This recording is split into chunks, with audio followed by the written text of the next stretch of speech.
Welcome back on another walk in a somewhat windy winter's morning. Last video I mentioned the gifting cycle. I mentioned that gift giving is important. Well, it is. Someone has asked me to explain the gifting cycle a little, for those who don't know what it is or who struggle to fully understand what a gifting cycle is. And in all fairness, it's simple. Now, let's take the gifting cycle between people. It's the easiest to explain and it's the most intricate. Of course, what I will tell you is only my opinion, and you don't have to agree with it. That's absolutely fine. You do what you want. I'm not here to shove my ideas upon you. You know. So, gifting cycle between people. Very simple. Let's take Yule. Yule, when a lot of gifts are given, or birthdays, or any other occasion. A person gives a gift to you. Now, a lot of people would feel obliged to give a gift back. And that's the start of the gifting cycle. So, because you gave a gift back, now the other person might feel obliged to give a gift back to you because you gave it. Why does the person who gives the first gift feel obliged to give a second gift? It might be that he's a very kind person and says, I just like to give something because it makes me feel good. And a lot of people do.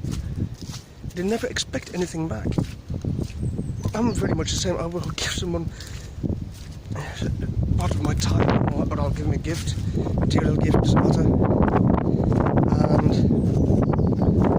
I don't expect anything back. So when I do that and I receive a gift back, I immediately feel obliged to give them one back. And this creates a cycle of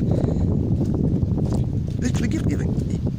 You receive something, you give something back, that person then gives something back to you, and it continues.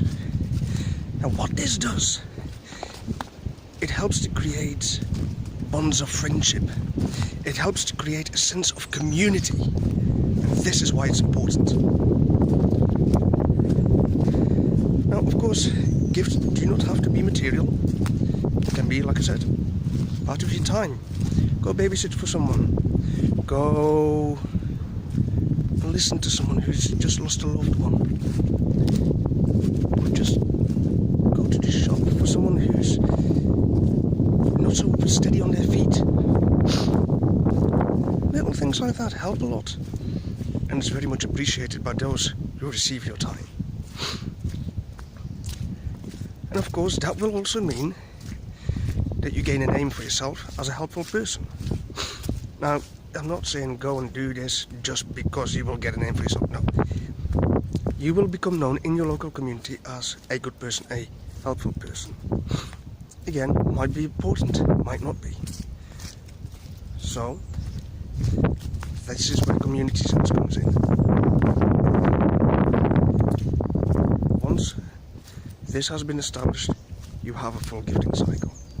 People are more likely to help you because you helped other people. It's just human nature. And then we come to what happens if a person you have given gifts to or you have received gifts from wrongs you, insults you, or for whatever reason you fall out. Now here I'm not saying you still have to give gifts.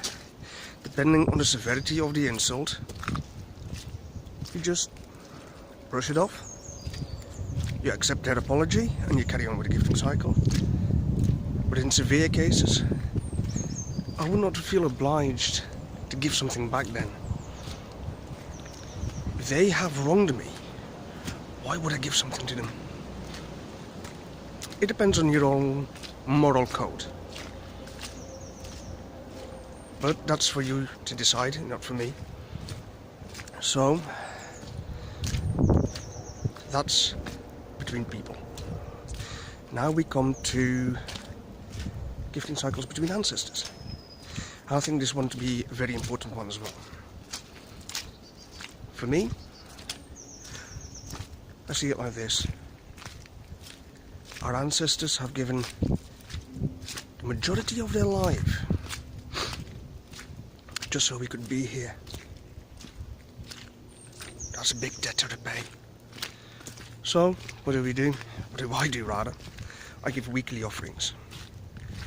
Every week I will give some wine, beer, mead. Now, depending if I have a certain ancestor in mind, I will especially go out and buy their favourite drink. For one of my ancestors there was a particular beer, for another one it was a particular wine. I might not like him, but I will buy it for them. And I will talk to them every week, just a little chat.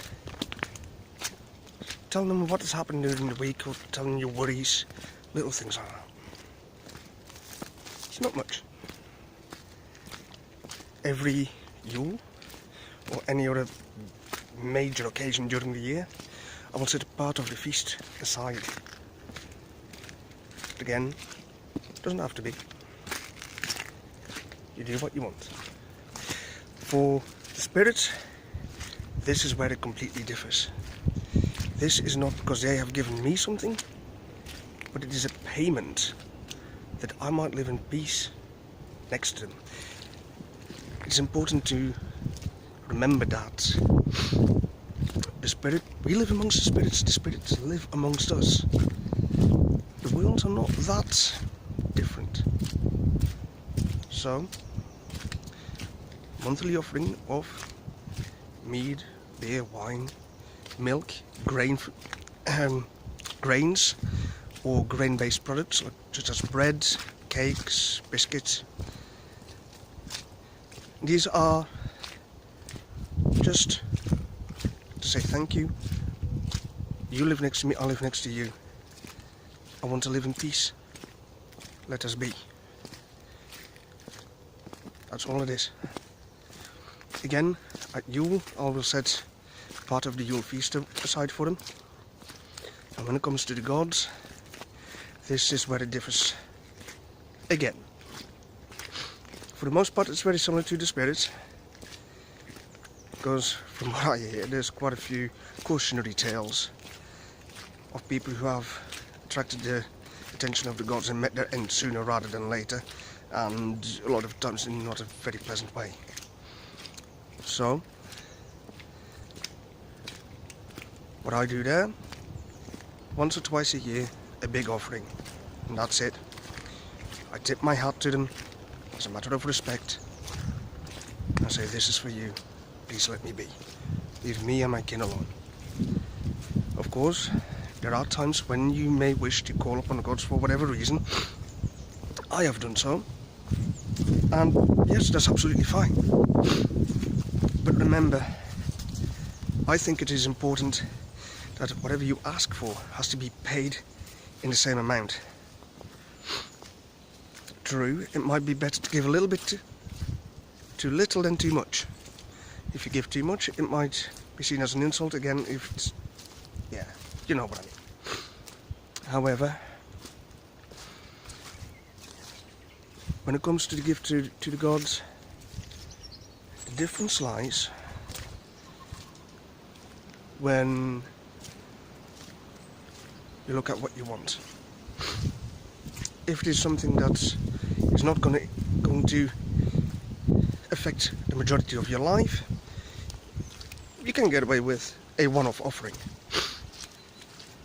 or as many offerings as it takes during the period that it would affect you. For example, just off the top of my head, I would say a soldier who goes to war might offer to Wotan what zeal, or Odin and Tyr in Old Norse. he might offer to them asking for protection and victory.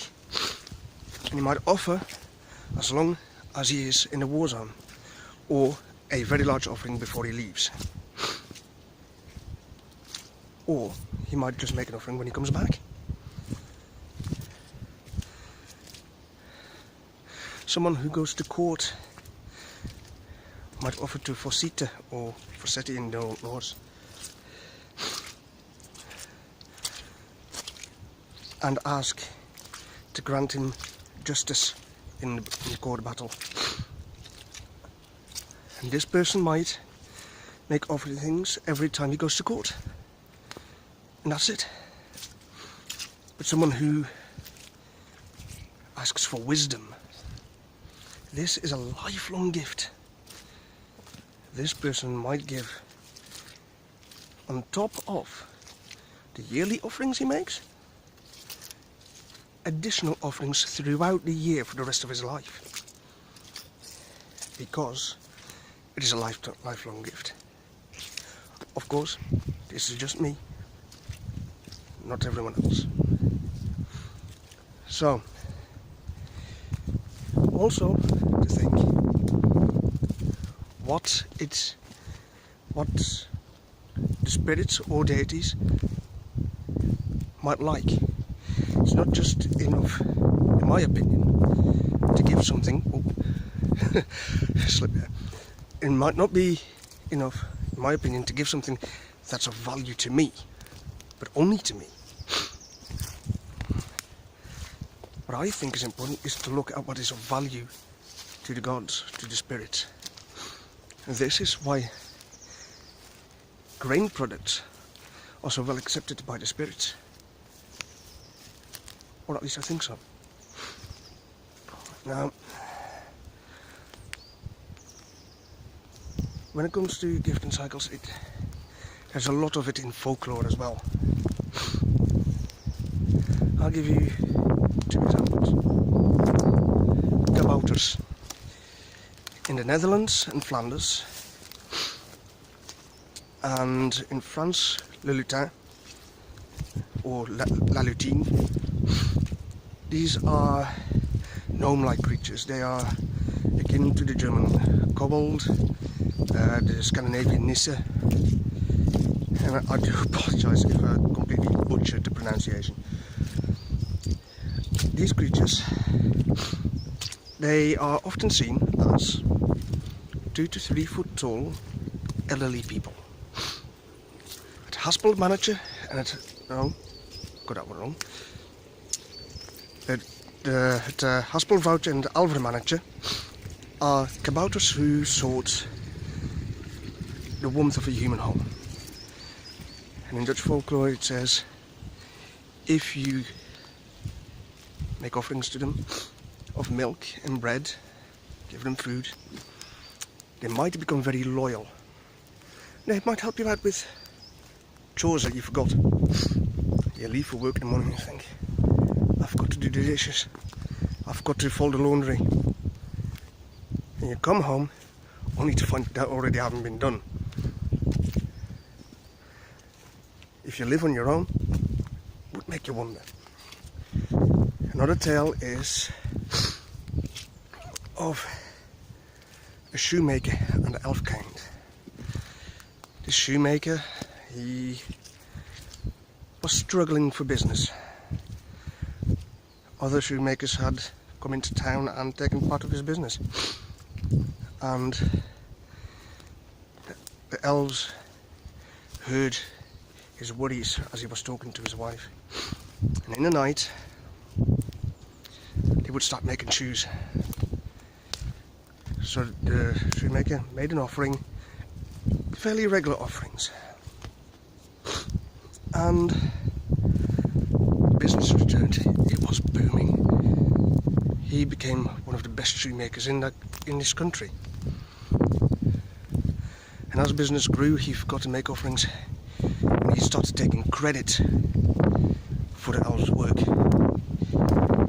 And this angered them. And at that point, they started making low quality boots and shoes. And of course, people who bought those boots were not happy, and so the shoemaker fell to ruin. Well, I hope you enjoyed this video. It's been a windy one. I hope the sound quality is alright. I'll see you on the next one. Thank you for watching.